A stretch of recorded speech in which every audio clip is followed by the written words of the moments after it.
then we saw actually a lot of women being violated, or they knew that some of the women have been violated, and there was a lot of fear. North in particular had a lot of houses shuttered and so on, stoned and so on. So there's definitely, it has instilled fear in a lot of women. Children, many children were affected because of the crisis of not being able to go to school and so on.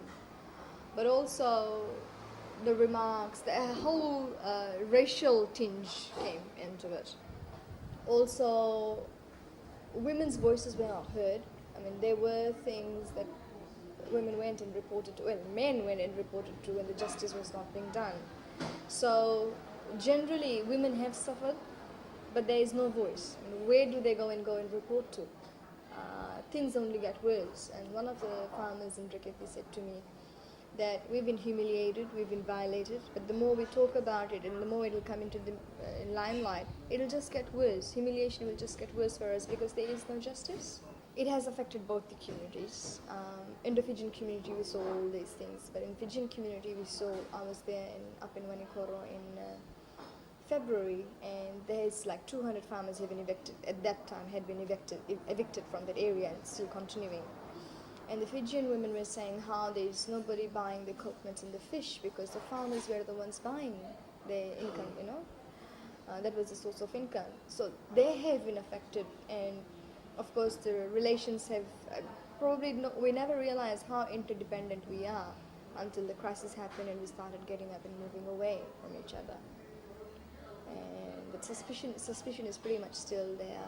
I think people were able to start dealing with it, but unfortunately these election campaigns which are coming up, which are very divisive, very racial, that is sort of making people think again, even though they are saying that now on reflection they are saying, oh, the leaders instigated us, we've always lived together and let's forget and move on. They're really trying to reach out to the Indian communities, at least where we are working. But for Indian communities, it's not so easy to forgive and get up and move on because they have been traumatized. There's been no counseling. There's been no way to deal with things. But we've seen that the two communities are actually trying to reach out to each other again. But if the leaders become a bit responsible in the way they hold these campaigns, we could move quite ahead. So that's basically the crisis.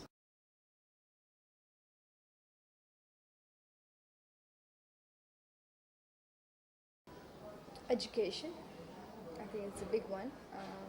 Children need to be able to go into school.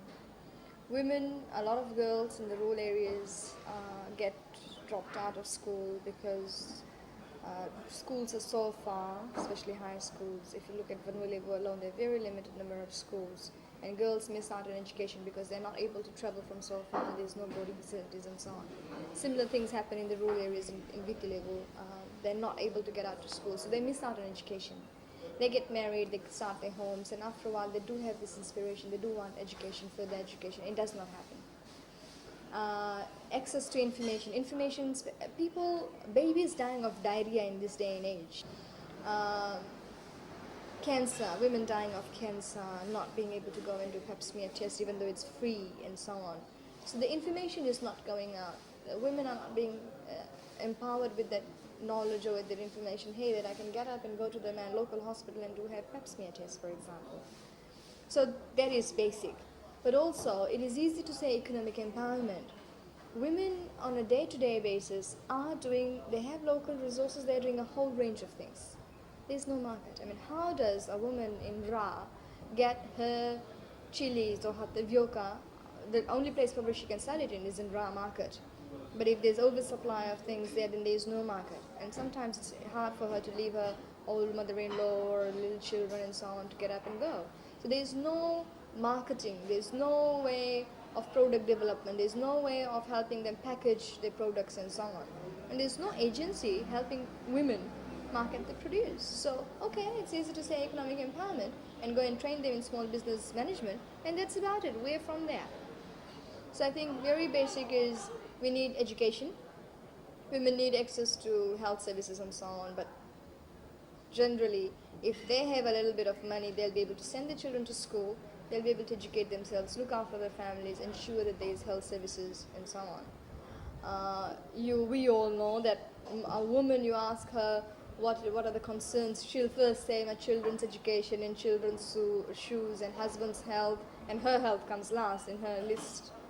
So if they are better equipped with knowledge, I think they would know what to do if they find there's something wrong in the body and so on. If they're better equipped with knowledge, they would ensure that the way they prepare meals tackles the lifestyle diseases. Everywhere we go, there's diabetes, people are dying of cardiovascular diseases. It's a lot of things that to do with our lifestyle. And if we are able to thresh out in terms of educational programs, the norms, the so-called society norms, and they're able to educate the boys and girls on issues. Boys, why are they allowed to go out and rape and it's okay, or why it's never okay? But a lot of times if it's our sons, we don't discipline them. So if the values come in at a very early age, for the boys, what are the values? How do they stand up and talk, and what are the things that he should appreciate or respect in other women? And it begins at home, if he's able to respect his sister and his mother.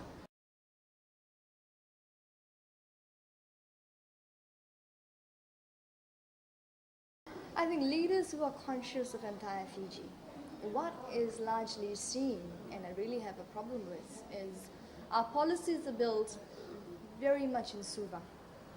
The policymakers don't go out and see what's going on in people's lives and how it will affect people. Policymakers, if they go decentralized, for example, they go to Lambasa and Lautoka, they're saying, oh, we've gone out and we visited everybody. Lautoka city is very different from Lautoka rural. Or Ba town is very different from the entire rural population of Ba. So that is not happening. So we need a political will, a leader who is concerned about the entire Fiji. A person who has the political will, or people who have the political will to go out and say, we want our arms, government arms, to be reaching out to the people, getting their voices up. We look at our government, the administration, the DO. How many DOs are women? Only one, and who's based in Suva. And in the administration, they'll say, oh, there's women's interest offices. Oh, yes, they are, but they don't have the budget to go out and do anything. Their voices are not so-called heard in the administration itself. So how do we expect the women's voices to be heard and brought to the government's notice? Our governments generally behave as the women are just making 10% of the population. They're most, known actors, or they don't really matter. Whereas if you look in the rural sector, our agriculture sector, whether it's Fijian Tete or the Indian farms or the cane farms, women contribute largely to agriculture, but they are never acknowledged as such. They are never talked. If there are farmers meeting, all the men would be talked to about what kind of fertilizers you put in and so on, even though the women do the work. So I think we need a political structure, or the leaders who are committed, who are aware of all these issues, who are committed to be able to go out into the rural areas once in a while and talk to people. Get their voices heard, be aware of what sort of things are going on. For example, Vanuatu is very different from Vitilevu. People of Vanuatu call themselves N division, the neglected division. And it is neglected largely. Even in the West, Ra is quite different from Singatoka, and we ought to be aware of those differences to be able to deal with them. And Coral Coast is, people would say, oh, it's quite urbane because it's the Tassel Road is there. But people don't have access to transport. They don't have access to transport to go out in the rural areas to go to their health service, for example. So we need, once our political leaders, if the will is there, I think it is not hard because the mechanisms already exist, in terms of getting their voices heard, them people having access to all these loan schemes and so on. And making things accessible also. There are so-called all these loans and information, services sitting there, but the information doesn't go out to the rural people. So whom the information just goes out to the people who probably are already empowered and have access to information. But it does not go to the people where it's needed.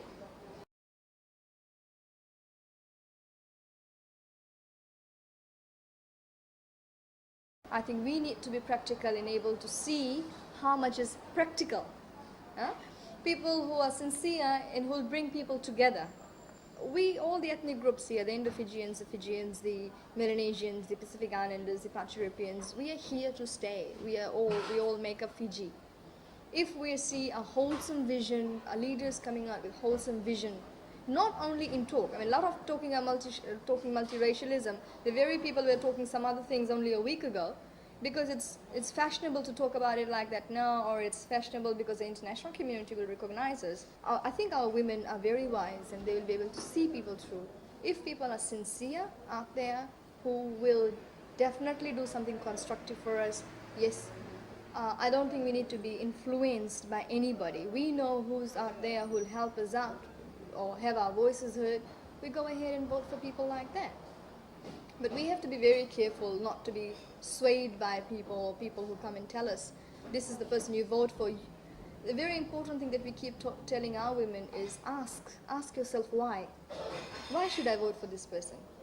Get the information, correct information, and be clear in your head. Yes, I want to vote for this person because this person is sincere, will make sure that the voices are heard and so on. And then yes, we can make changes. I mean, history has proven that we all can. Our vote will count. We all together collectively can make a difference. So I'll say, yeah, go out and see what's right for us.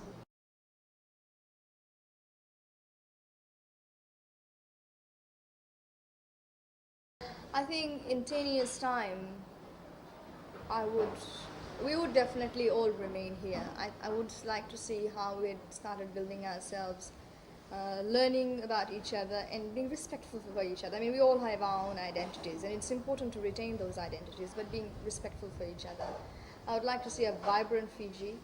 I would like to see economically vibrant Fiji, especially in the rural areas. And I would like to see services going out where the rural people can say, okay, this Fiji is also mine, the government is also mine, I'm also as equal a citizen as a person living in Sudan or in some empowered area where there's access to information.